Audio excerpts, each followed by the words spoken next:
Käydään tänään lävitse tätä mun treenerisetapia, joka on jonkin verran muuttunut sitten viime näkemään. Ja koska mä oon osan näistä tuotteista saanut kaupallisen yhteistyön puitteissa ja videon kuvaustekstistä löytyy myöskin affiliate-linkin, mitä kautta voit näitä tuotteita ostaa, jos kiinnostelee, niin merkataan tää kaupallisen yhteistyön.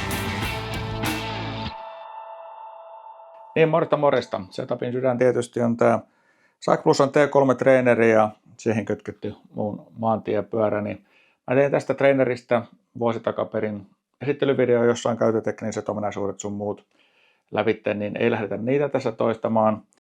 Sen verran voisi siihen videoon kyllä palata, että kun mä siinä kerron, että jouduin niin säätämään vaihteet pieleen, jotta sain nuo vaihteet toimimaan tässä niin kuin sujuvasti. Ja joku epäili sitten kommenteissa, että ajattelinko mä sen logiikan oikein päin, niin tsekkasin nyt syksyllä, kun laitoin takaisin treenerin pyörän, niin se vaan on. Eli ne säätöpirkat, mikä siinä tuli mukana, niin vaikuttaa toiseen suuntaan, mutta tässä pyörässä jostain syystä se tarve on toiseen suuntaan. Sinänsä tuon DI2 kanssa, sähköisen vaihteen siirtäjän kanssa, se nyt ei ole ongelma, kun painaa X määrä vaihtajaa vaan sisäänpäin ja sitten kun vaihtaa takaisin maantiekonseptiin ulkokaudelle, niin sitä tuosta nappia saa vaan verran. Ei se sen suurempi ongelma ole. No, mä oon tämän trainerin kanssa ajellut nyt reilun tonnin, niin kaikki on pelannut ihan hyvin. Zwiftissä ihan alun alkaenkin, mutta Rovissa oli alkuun semmoinen probleema, että jyrkissä alamäissä se poljin vaste, jos halusi viepolkeen lisää vauhtia, niin se lähti niin kuin luistaa. Ja sitä aikaa me ihmeteltiin, niin ratkaisu oli semmoinen, kun mulla oli niin kuin reality level pudotettu tuosta Rovista 70, että mä ei ole kumpankaan suuntaan niin jyrkkiä. Ja trainerista oli niin kuin 100%. Niin käänsin sen asetelman toisinpäin. Pudotin trainerin asetusta 70 ja Rovista 100, niin kaikki rupesi toimimaan. Valmistaja selitti jotenkin, en muista nyt yksityiskohtia, mutta jotenkin Swiftin ja Rovi käsittelee nämä eri lailla. Ja se johti sitten tähän sähän, jos sä haluat silti niin kuin kaikki meitä ajaa niin kuin ne oikeasti on, niin sitähän voi nostaa yli 100% tuolta Rovista. Mutta semmoinen dilemma tuossa oli alkumetreillä.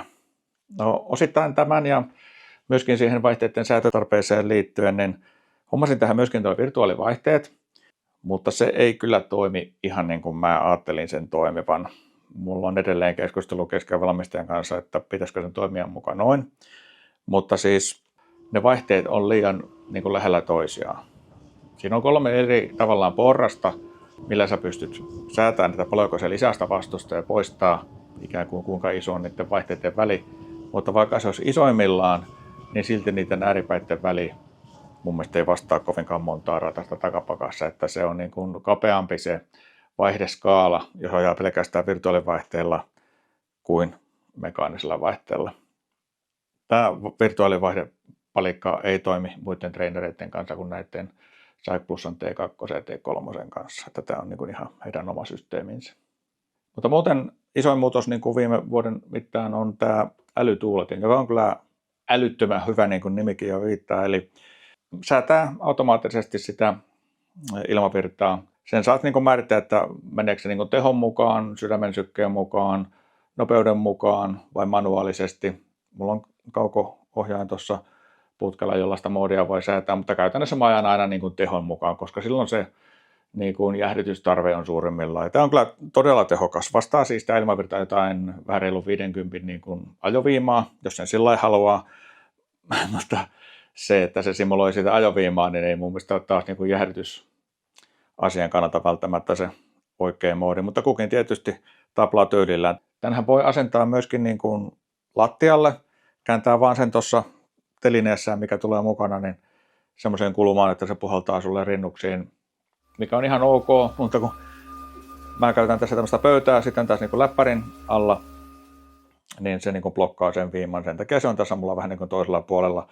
Toi tuulettimen jalosta käy sitten tuohon etupyörän alla, niin pysyy sekin vähän sitten vakaampana.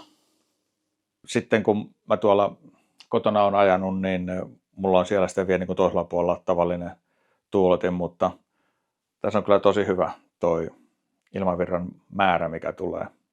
Eli jos tuuletinta vähän demoon, niin eli kun mä kevyesti tässä puolelle lähden lisään tehoa,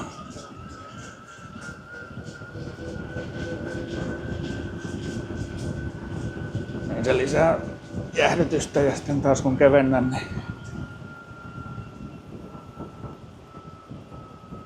se sitten helpottaa myöskin tätä myrskytuulta. Että kauko-ohjelmista voi valita, että mitä se kuuntelee vai kuunteleeko kaikkia vai sitten kokonaan manuaalisesti. Yhdistetään traineriin siis ANT Plussa protokollalla, eli toimii kyllä muissakin kuin SAC Plusan trainereissa. Tähän 45 desibelin luokkaa toi melu tossa. Sitten yksi ehkä ei niin välttämätön, mutta aika hauska ja hyväksi havaittu varuste on tämmöinen puhelinteline, mikä siis liitetään tuohon Garminin mittarin paikalle. Tuo ajodatahan siirtyy tuolta trainerin kautta suoraan pilvipalveluihin. Sitä varten ei tarvitse metriä tässä pitää, niin mä oon pitänyt puhelinta, kun itse ainakaan niin en jaksa sen pelkän, vaikka siellä olisi mikä virtuaalimaailma, mitä vasten polkee, niin en jaksa sen innostamana polkeen, niin mulla yleensä pyörii tässä joku videoita tai jotain muuta ja luuripäässä sitten kuuntelen, niin tää on yllättävän hyvä olla tämmönen Garmin-telineeseen liitettävä puhelinteline. Ja käy siihen varmaan joku pieni tablettikin. Taas sitten jos ajattelee niin kuin yhden ruudun setupilla vallan ajaa, niin sittenhän esimerkiksi tuon tuuluttimen lattiasennuskin on jo ihan hyvä vaihtoehto. Ja vielä yksi pro-tason vinkki, ketjuvaha trainerikäytössä on kyllä kova sana. Ei lennä sitä mustaa öljypisaraa mihinkään. Okei, joo, pientä valkoista hiutaletta välillä tulee, mutta se on ihan eri juttu. Tämmöistä kuuluu tänne traineriosastolle. Kirjoittele vaikka videon kommentteihin, että minkä näköisellä setupilla itse ajat. Ja kiitos kun katsoit videon. Nähdään taas. Moi moi. Tämä T3 on niin kuin SAC Plusan kallein treeneri. Mutta sieltä on tullut ihan mielenkiintoisia uudempia tämmöisiä edukkaamman pään treenereitäkin. Esimerkiksi semmoinen kuin R200, jossa suorituskyky ei se tätä luokkaa ole, mutta voi sanoa, että ne tehot ja mäen jyrkkyydet sun muut, mihinkä se kykenee, niin varmaan riittäisi ihan mullekin.